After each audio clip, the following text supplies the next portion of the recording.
Good afternoon and welcome to our Digital Maturity Assessment for Universities webinar.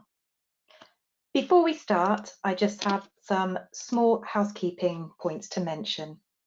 If you have any connection issues, please contact Kate Rogers. It's the same email address that you received your webinar link from, or use the chat tab on the GoToWebinar dashboard. You are currently muted, but you will have the opportunity to ask questions at the end of the webinar. You can type your questions into the Questions tab in the GoToWebinar dashboard at any point. Alternatively, we will unmute you to take your questions at the end. This session is being recorded for replay, but none of your personal information will be shared. Today, I'm pleased to welcome our speakers, Alan Hill, Chief Information and Digital Officer at the University of Exeter. He will talk about their journey to digital transformation and the lessons identified. Alan and Atos have worked together for a number of years, both at the MOD and the University of Exeter. Tom Swanson, Atos Chief Digital Officer, will explain the opportunities for digital transformation and how you can use the digital maturity assessment to identify where you are against your strategic priorities. It is with pleasure that I now hand you over to Alan.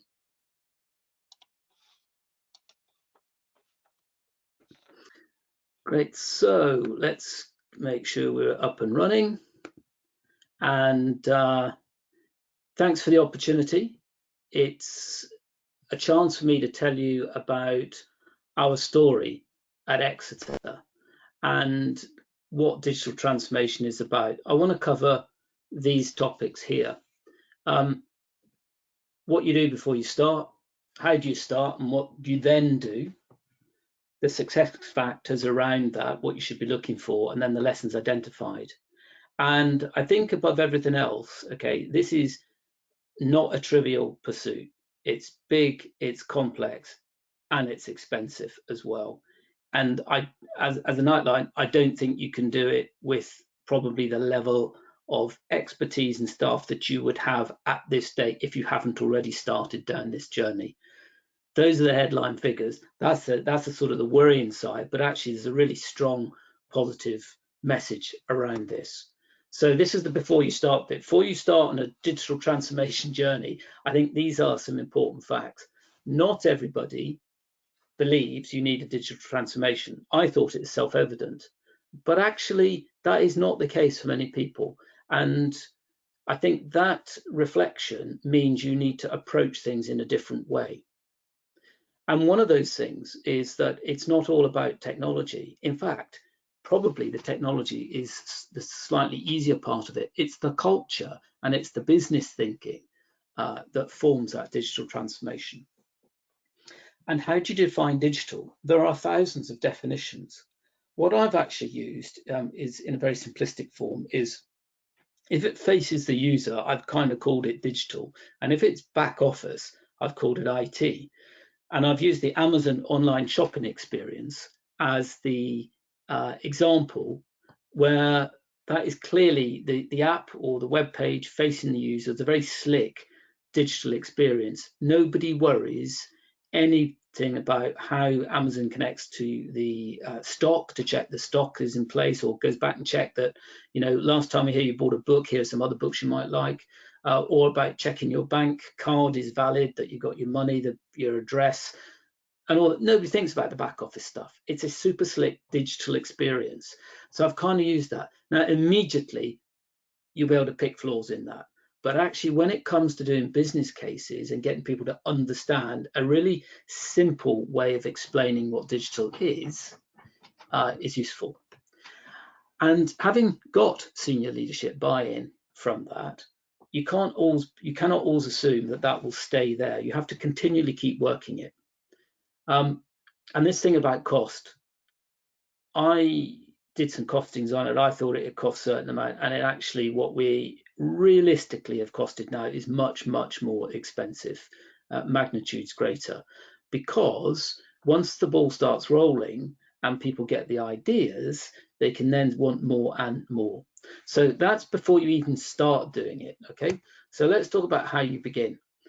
In my view, and of course, what I didn't caveat, this is all Alan's personal view based on my own experience within the Ministry of Defence and within Exeter. You've got to be really clear on what that vision is. And I'm going to talk about that a little in a minute, but without the vision for everybody to get a grip of and to get around and to own, the next parts become really difficult. Because fundamentally, this thing about understanding business problems that can be addressed by digital will fit that vision statement. And actually, you know, that's what digital is. It's not a thing in its own right, is it? It's about addressing business problems and using digital to resolve them. And have you got that ability before you start to reimagine the approach to solving that business problem? In Exeter as well, we're good at sort of incrementally improving things. We've really struggled to really reimagine something, smash it all up and start, you know, absolutely from scratch, if that's the right thing to do, to solve a business problem. But we're getting better in the way we approach those things now. And have you got the technology platforms, the IT that can support all that activity with an operating model in your IT division and the skill sets to actually deliver that? Now, that is a big, expensive question, and I will come back to that as well. And have you got the agility to deliver products and user behaviors in response to those user behaviors simultaneously? Can you keep iterating products because users are behaving in a different way? They're using more of one thing or less than another, because that again is a cultural issue as to how you invest money. In many times, we have to write business cases with almost a predetermined output. You know, if we were doing something for a building, we could work out the cost per square meter, the full designs, probably the color of the bricks, probably the furniture inside, and this would be delivered, you know, 5 years out. Well, in digital products, you cannot do that because it's delivered iteratively, depending on what the user behaviors and feedback is. That doesn't take away from the fact that you need to have a way before you begin of understanding the benefits and the value, and a well-practiced methodology of benefits realization, because without that, you're really going to struggle to get the business case to invest anything. And my sort of strap line at the bottom here is IT is always seen as an overhead. Well, the flip side of that is digital is value. That means IT's back office, make it more efficient. Digital is adding value to the business, be it student recruitment, be it online learning, or whatever it might be. So what do? Get that business vision right, and then help develop that answer. Be part of it. That's really important, I think, being part of it. So the next 3 slides, I'm just going to give you a little feel for what we did around that business vision. And the situation then, I mean, it's going back now 18 months, maybe 2 years, give or take, at the starting point. The situation was we got Brexit coming up with real challenges around research money and international student recruitment. We've got that UK demographic you'll all be familiar with the dip, potential threats to tuition fees. And I've just added in, you know, by the way, coronavirus was not on the risk register, but now that's been a huge impetus towards digital. And internally, we had limited use of digital to solve business problems. We weren't really good at this at all. We had a lot of sort of manpower-enabled solutions. And we did have a strong focus of student experience and co-creation. There's a lot of that going around, so we had to really latch onto that. IT is definitely seen as an overhead, and we've got some really old technology. So we needed to be prepared for an income reduction. So there's a forced driver there now. We needed to actively pursue student recruitment with real value on it, not just international student recruitment, but UK home as well. So whereas Exeter, you know, we would sort of rely on our reputation, we had to actually turn this into value to attract the right levels of students during a demographic and during a time when our Brexit situation could put off international students. We obviously have to make our research more cost effective so we could win more research and make sure we get, therefore, more income. And without doubt, we had to modernise the way we teach. Exeter, like probably all other universities, there's a complete range of pedagogic approaches, which includes everything for some really people who really champion digital methods, down to, in maths, still use blackboards and chalk because that's the way that they do their business. But we had to have a digital thing which is compelling offers to students, a modern compelling offer. And we needed more efficient support services as ever. And this is where the reimagining part comes into it really importantly. So we asked the question then, what around the business vision? We asked, what will education look like in the next 2 to 3 years in the context which I've just described to you? What will research look like, and what will business activities look like? And we came to these conclusions, now written by the business, but really driven by myself and my staff. Okay, and look at the education one up here, right? Global teaching and learning, an intuitive and immersive digital environment, right? Very important aspect here. What that means is we sell face-to-face tuition with high caliber academics, but you need an immersive digital wrap for the students where they have everything they need at their fingertips, personalized for the individual. And in research, we wanted this full visibility of research activity from idea through to impact, so we could really manage it as well. And in our business activities, efficient automated processes. So not least, sorry, in smart buildings for students and so on and so forth. So those are the business visions that we came up to, and that's how we got to it. So we then had to start by going to examples. So having said all this great stuff and getting the buy-in and people starting to understand it, we actually had to struggle for the money now.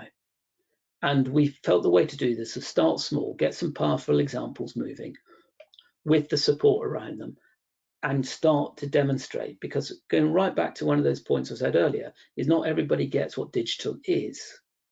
And so with our council in particular, we started to show them what it was in reality for students. We started to show what students did in their working day, and how many digital devices they've got and how many they rely on them and how they actually use them all simultaneously. You know, laptop doing some work, an iPad over there, and a phone playing music or whatever it might be on social media.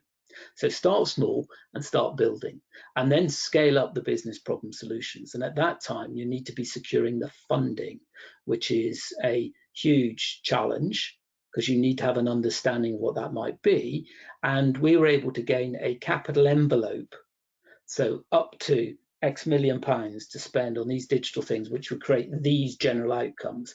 And I'm sure all of you will recognize the challenge in doing that in an education setting where you still can't say what it actually is that you're going to deliver. You're only going to deliver on feelings or some general outcomes.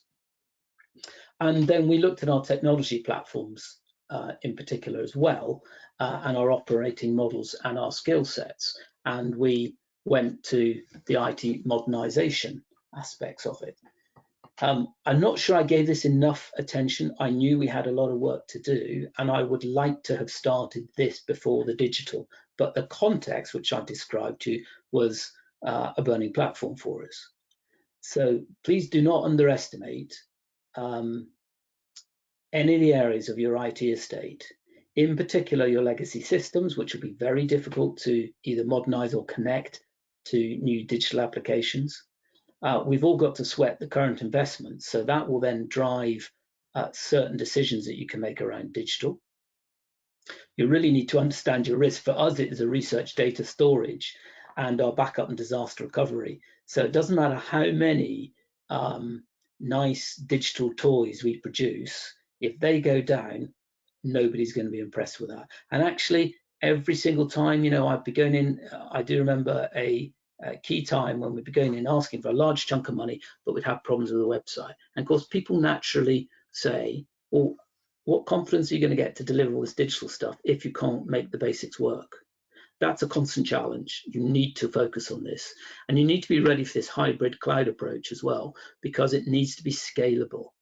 And when we saw some of the take up, numbers on some of the services which we didn't think we'd need that scale. If we'd not been in the cloud, for example, we could really struggle.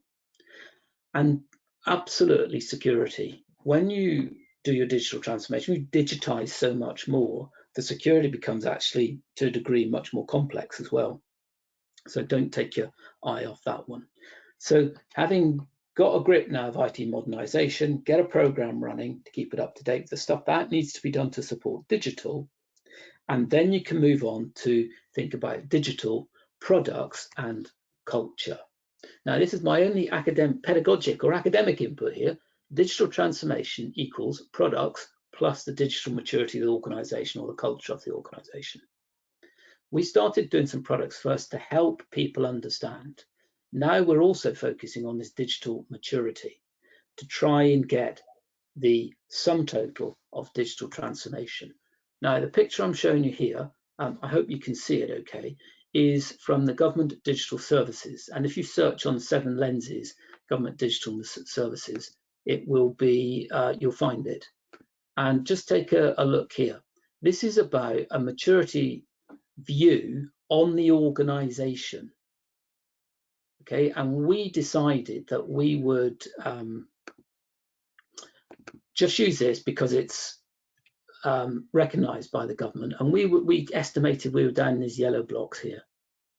Okay, and that we wanted to get within 2 years. This is by the way, just check this out, draft target levels. This is for council, right, to make sure I can't be held accountable for it directly yet. We said we want to get to these areas here, where we have, for example, the phrase here under design, the public are at the heart of the design work. So the students and staff are at the heart of our design work.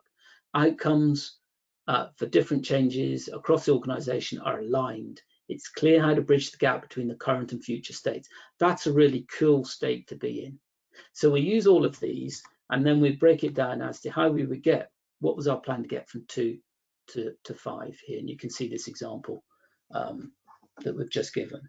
So that's how we talked about the cultural side of it. Now, that is just one method that we chose to use. You can use any methods, and Atos will have their own methods as well. But it just happened to be one work for us because we were using the, we like the Government Digital Services because there's a lot of stuff out there which is all free, and it's easy to say, to refer back to it, more difficult for people to argue against that. So that then takes me to the last point of what to do about the visibility of costs and benefits. At all times, as you're going through this journey, be really mindful of the costs. In particular, if you will have to use outside contractors and convinced of it, and be really alive to the burn costs and those daily burn costs. And that drives you to sort your governance out as well, to make sure that it's not taking a month to get a decision when you're actually burning money at the same time. And the benefit sides is really critical because you need to say, I've invested this money and continue to invest it in a digital product and look at the benefits that it is bringing to either the cash or student experience, for example. So the success factors around this, what works well, clarity of mission, being really super clear on what you're doing on behalf of the university, and get that mission support, not driven by IT, but supported by the business. That stakeholder support really comes in across the whole academic community, user-centric, so asking academics, what is it that works for you? And involving them in staff and new student groups, user groups, to test, to have ideas, and to use the stuff. Then that whole stakeholder thing becomes much, much easier. You definitely need a really cool finance team who can make this happen, and the skills within your department to do it. A burning platform is helpful, right? We all know what it's international student recruitment is a real challenge. That context was our burning platform. We needed to stay current. That's helpful for the business case. You can't do this on your own, right? I've discovered that there's no way I can handle this level of skill set or volume. So we've got a couple of big call-off contracts, which we've gone through the Government Digital Marketplace to create. Atos has won one of those. And that enables me to call off to a certain value all the skill sets that I need. So in this particular one, design and architecture skill sets and some other bits and pieces. The great thing working with big companies is that on day one, I can say, I need a user experience expert and I need him for 2 weeks, and I don't need him after that. And now I need another architect or a specialist in this, a specialist in that. Big suppliers, big companies have that kind of skill set just about on tap. That makes a huge difference. That saves money in the long run because it gives you quick to action and quick to switch off again. So if you're going to embark on this, I would really recommend getting call-off contracts with large companies who can give you that kind of responsive skill set. The financial delegation becomes really important. If, like us, we have a very convoluted governance process, you really need to shorten it up to be responsive to the various phases of agile development for alpha, beta, live, etc., etc. And that way you say, right, I want to spend up to, let's say, £200,000 on this digital product. You get the overall envelope, but you go back to this small governance group to say, right, can I move from discovery to alpha, alpha to beta, beta to live? That way people have got confidence you're not just going to burn the cash straight away. And above all, these business-driven requirements in business language is really important, prioritized by the business. So is a new online learning platform more important or less important to a car parking app, for example? If IT makes that decision, I'm in constant battle with people.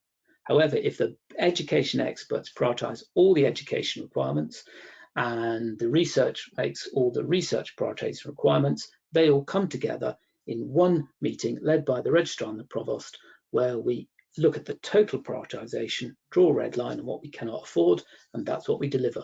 And it's business driven. Get that in early, actually, is an important part. So lessons identified, my last slide. I don't think that you will get away without having to do a digital transformation and an IT modernization. It's merely the scale of the IT modernization, depending on how much legacy. It's a nightmare. And I've invested in 2 program directors, one for each, and a PMO to oversee the 2 of them. Getting that basics right, make sure the printers work, make sure the website stays up, etc., because that is a thorn that you could really do without. Constant senior leadership engagement and getting them to really own it now. Now we're looking at getting our online teaching ready for September, as I'm sure you all are as well. That is now driven, not by me, that's driven by the education staff, but with IT and digital teams right up alongside, pushing hard. That's a significant change to how things used to be. Get that right support. You can't do this on your own, or you'll end up, completely exhausted. Last point is user support is fickle. So what I mean by that is, for example, we've got an app called Exeter. It's the Campus M product, with a load of tiles for students for email, calendar, sports center, bin days, transport, so on and so forth. And we put digital check-in tile. That used to be really popular. We built a digital check-in so people could check in for the lectures using their smartphones. Students didn't like it because of the kind of Big Brother thing for a short phase. And we put it in our iExeter app. Well, the ratings for iExeter plummeted, not because the app had changed, but because digital check-in had been added. So that users can be fickle. So constant engagement, constant feedback, constant telling people what you're doing, and constant engagement with that user community is really important. So I've called those lessons identified because, of course, you've got to actually do something about them to say that they've been learned, lessons learned, and I am learning all of those right now, but we always have to return to those to make sure we stay on message for them. That's the end of my presentation. Happy to take questions later on. I'll hand back. Thank you very much. Thank you, Alan. And yeah, I'm sure we'll come back to you with some questions at the end. I would now like to hand over to Tom to talk about the digital maturity assessment.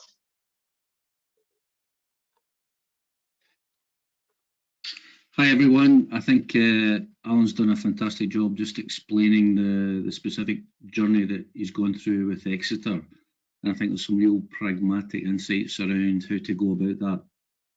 What I'm going to do is just explain the vehicle that we're using more and more with universities, and actually this was developed with organisations across public and private sector, so it's something we've been doing for about about four or 5 years now, in terms of our digital maturity assessment approach. And I think several of you have actually submitted your survey results ahead of the event, and what we'll do is we'll follow up with you individually after this to help you interpret those results. But in terms of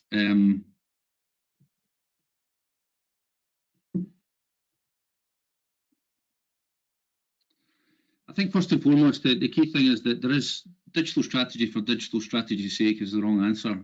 Everything you do has got to be positioned against what the university's aspirations are. Alan alluded to this already. In some recent work we've been doing with Warwick University, it was clear that the 2030 vision that Warwick has, which is really well understood, really well detailed, but that digital has to be something that will support the aspiration and deliver on those aspirations. So that's the first element of this. In terms of where the digital maturity assessment came from, 4 or 5 years ago, we looked around. There was lots of different ways of assessing digital maturity. The one that I favoured was the McKinsey model. And the reason for favouring that is that they had done quite a good piece of work to look at organisations that were established leaders in digital, not only in terms of behaviours, but also in terms of the performance they were achieving by the exploitation of digital.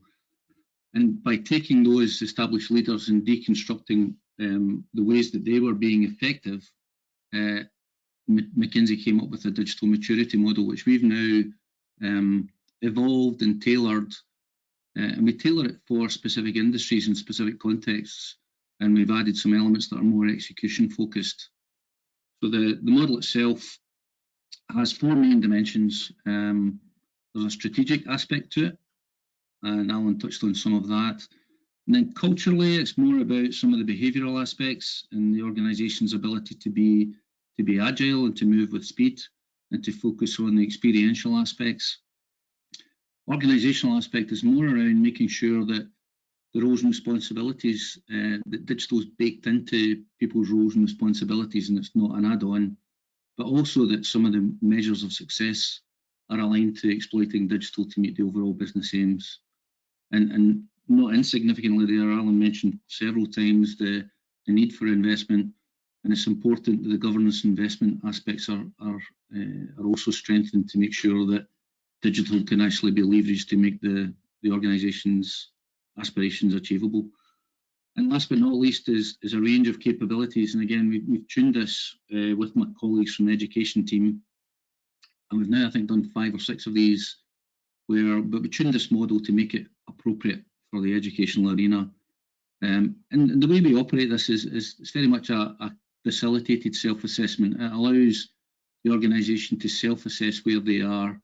And it does a couple of things. I think it helps everyone get on the same page around what digital means for that particular organisation, and then also get a sense of a benchmark that they can then measure their progress on.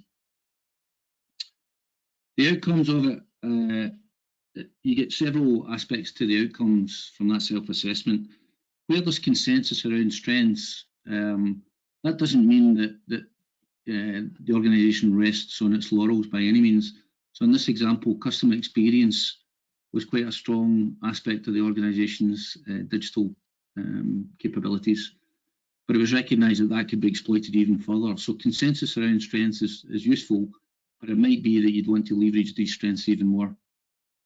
Where there's consensus on the areas of opportunity or weakness areas, clearly again, you can look at, well, how do we improve that? And I'll come to that again in a minute.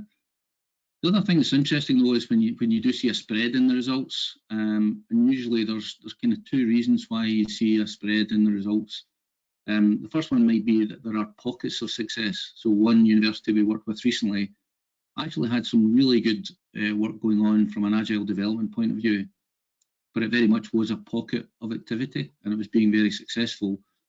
But across the wider university, that really wasn't a widespread capability. The other reason you might see a spread in results is because of just having a different understanding of what something means from a digital perspective. So the digital maturity assessment is really good for helping to level set what it means, what aspects of the digital maturity model mean, and what it means for the specific organisation. And I think that educational aspect of getting everyone on the same page is really important. Beyond the results itself, you can also then start to look at ambition. And again, this gives you another dimension around, you don't have to be world class at everything. So there's an opportunity to say some things are more important than others. There are capabilities that we want to get to a world class level on, and there's others that are perhaps less important. And again, the gaps between the ambition and the reality are informative in terms of some of the priorities that would be taken forward. When it comes then to an area of opportunity, one of the things we do with our customers is to work with them to look for examples, and again, not just from the educational arena, but to look for examples. This example here is customer experience. Look for examples from other industries and say, what are the benchmark performers? Who are the ones that are really leading the performance in that particular aspect? Bring case studies to say, well, how are those organisations actually performing so well in this particular dimension? And also we can bring our own experience from the other customers that we've worked with. But really that helps you to formulate a plan for any given area that's requires focus and improvement, is to bring together a plan to move that performance. In this particular case with one university, the strengths that emerged were around a great heritage of impact from a national and international level, so which also combined with the external collaboration. This university has many industry collaborations and research collaborations that make it renowned throughout the world in both of those respects. So in many ways, those strengths shone as a consequence of the way that university operated. They also, another strength that emerged was the student and staff experience, and really that split into two elements. I think the student experience had been given a lot of emphasis, but perhaps the experience of faculty and other staff had not been given so much experience. So there was a key thing that emerged was to look at how can you, because the faculty you have and the support you give them is very influential to attracting other faculty, which is important to the recipe of attracting the student base as well. And then on the opportunity side, I think it was clear that digital strategy was not an embedded part of the overall strategy. It was being regarded as something separate and additional rather than an integral part of the strategy. The test and learn aspect of iterating on whether it was online learning models or classroom evolution or aspects of smart campus, that there weren't really, there wasn't really the focus on being able to test and learn and iterate around all those different aspects. And there was also a very fragmented governance and KPIs. So there was a great deal of autonomy across this university, but not a lot of coherence. So the opportunity there was to strengthen the governance across the university and make that more coherent. And last but not least, what was really interesting was that irrespective of the different topics, teaching topics within the university and the different faculty, it was clear that within those domains that emerging technologies were playing a significant role. So whether it was the obvious ones from computer science and some of the hard sciences, but even through to examples where the history of art, we're now using emerging technologies to look at better ways to analyse works of art and understand the provenance of them, understand the way those have been created. And there was a feeling that that was something that really needed more attention to be able to ensure that that was underpinning across the topic, the subject base across the university. And to give you a feeling of the kind of typical outcomes, so this is a bit of an aggregation. I think fundamentally the digital aspect should be framed as an integrated part of the university's long-term vision and strategy. The governance aspect really helps transparency and makes sure that you get the best across the organisation, but you can still have experimental aspects moving at different pace, but you want to make sure you can have the coherence of bringing that together and making it more widely available across the whole university. There is a sense that in a couple of cases we've had recently, there are major capital spends annualised capital spends of quite significant amounts. But when you explore that and look at the degree to which smart campus elements are being incorporated, that's perhaps underinvested in. So I think there's a major opportunity for most organisations to look at how they can bake in aspects of smart campus into the facility development, particularly if there are new facilities being created. And I think we haven't been anywhere yet where there hasn't been an appetite and a belief that they can significantly improve their digital maturity, and that would have a significant impact. And I think that there's an aspirational thing of a desire to be data-driven, but there are so many barriers to being data-driven until digital becomes much more pervasive. And I think the final comment is that although student experience is given a lot of emphasis, there's a need to give faculty experience and bring those two together. And typically after the digital maturity assessment's been undertaken, we often follow this up with a one-day Strat Hack event, which is a chance to bring the right group of people together, the right network of people together, to really bring together and start to create a coherent plan in the way that Alan described in his work at Exeter. And we've actually got some work where I think Alan alluded to this, that not everyone gets digital, so we've also got an ability to help individual senior people within the organisation, and we've got a briefing approach that we can help them understand what leadership looks like in the digital era. So that's something we've also used in advance of these Strat Hack events to help get everyone to a position where they can be more effective in their contribution to the plan. And with that, I'll conclude, and I think we're going to move over into questions and answers. Thank you, Tom. That was great. I have received a couple of questions, which I'll put to you before opening up to everyone. Tom, I think this one is for you. What is your perspective on the implications of COVID-19 on the digital transformation agenda? Yeah, it's a great question. I think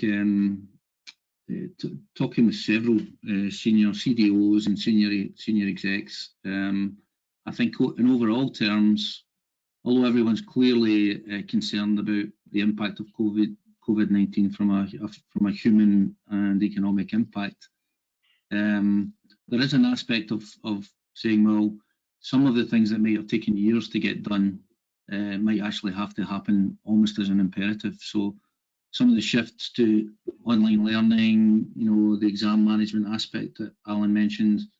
So I think in overall terms, I think it's pretty manic just now. But on the other hand, I think if there wasn't an imperative to approach things from a digital perspective, I think I haven't talked to anyone who doesn't see it as an imperative now.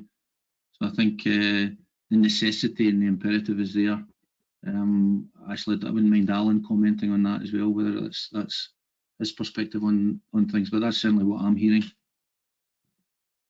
Yeah, that's I would agree with that, Tom. I think the ability to cut through adoption challenges, so for example, rolling out Teams to all the staff, probably like most people listening here, they've done the same thing. So Microsoft Teams, we went from 400 to 6,000 in under 8 days with training and online help.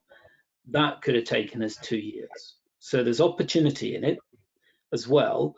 But the flip side of that is that speed of adoption and moving into digital areas with a burning platform creates a struggle for some. It's not all easy, but it has blown out the way some initial barriers.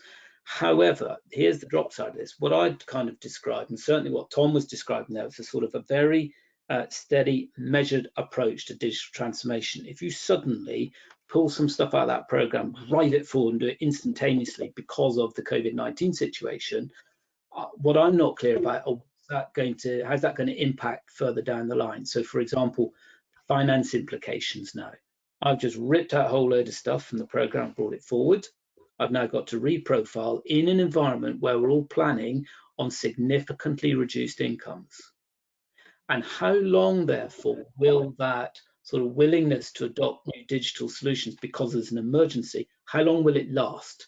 And what I'm focused on now is actually, so post-COVID, post-start of next academic year, how are we going to keep this momentum going without falling into sort of like hitting a roadblock on it? Thank you both. There is another question. Alan, I think this one's for you. How do you actively get students involved and engaged into digital transformation? Because I mentioned that several times in my presentation about using them, but so let me explain how then, which is a great lead in, thank you. We do it in a number of different ways. Some of it's working really well, some of it is to be done. First of all, we have involved students in the ideation phase. So, you know, what is it that you want for your education, for learning? What kind of things do you want for your student experience? And we have used student workshops, bringing in students, enabled by the Students' Union, to get people involved. And of course, some people get really stuck into this. So that gives us the ideas, which then need further work to make sure they're really sound, or they're going to be viable, or they're going to have a return on investment. But we're also progressing using students as partners. So on project groups, as let's say, the representative of the user group, also as standalone user groups as well, for us to test things on as a test environment. So we're using them at all phases through the projects. Now that means there's a much stronger chance of adoption at the far end. I used the example of the digital check-in thing. Having said that, so we've got RFID beacons in the classrooms, we've got the iExeter app, which is your identity, and it links to timetabling to say you're here. We did actually have a pilot running. We used lots of students, went really well, but actually even then adoption was difficult. Had we not had those user groups in there, we're probably in a much harder place. It's always a hard gig, that. We also use students for regularly survey them, what they think about the services we're offering, and get their feedback. So it's a constant job. And of course, that population changes every year. And we obviously have them for 3 years, but their views change year on year. And what's popular one year may not be popular the next. So it needs to be taken within that context. Thank you. Just add a couple of things there. One thing that we've been finding really impactful is that we have customer experience labs, which we actually originated in the financial service arena to help banks shift to a more online experience. So that was the heritage of them. We now use them across multiple industries. We're finding that the customer experience lab is a great setting with a great set of tools to do the kind of things that Alan's talking about, to really get people engaged in a kind of participative design process. I think that's one of the things I would certainly recommend, is that participative design process, and we can certainly give people a look at what we do in our customer experience labs. I think that helps. I would add that doing the same with the other stakeholders within the university is important, because I think all these things line up.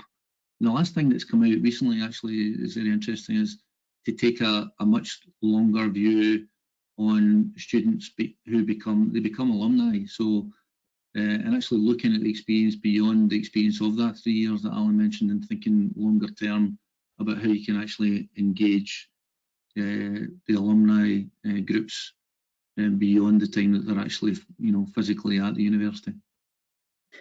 Tom, you made me think of a point there that I didn't mention, of course, is students who have their own ideas and are building their own apps themselves. So we do have a lot of that, there's a lot of that going on.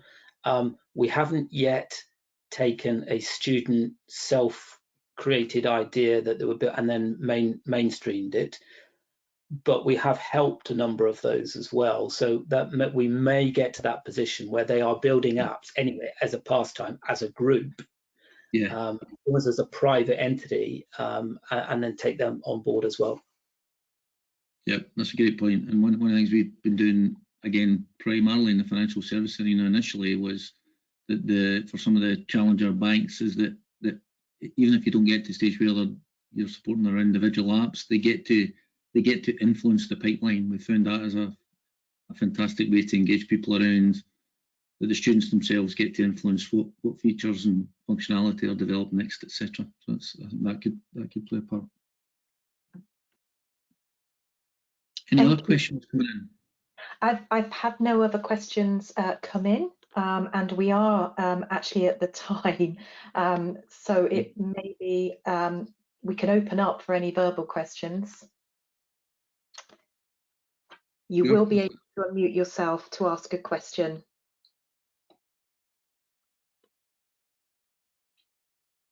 Okay.